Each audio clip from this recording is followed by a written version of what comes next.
17 மாணவர்கள் 29 மாணவிகள் உள்ள வகுப்பிலிருந்து ஒரு போட்டிக்காக ஒரு மாணவியையோ அல்லது மாணவனையோ எத்தனை வேறுபட்ட வழிகளில் தேர்ந்தெடுக்க முடியும்? இது மோரார்லெஸ் அந்த ப்ராபபிலிட்டி அந்த டைப்ல வரக்கூடியது.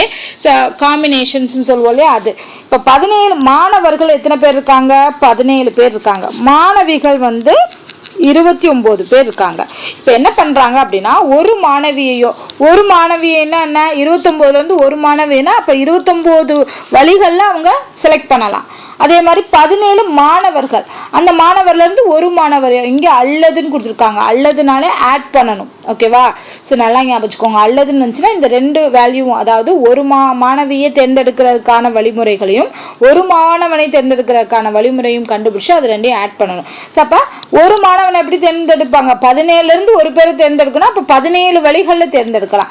சோ 17, இது 29, இது ரெண்டையும் ஆட் பண்ணோம்னா அதுதான் ஆன்சர்.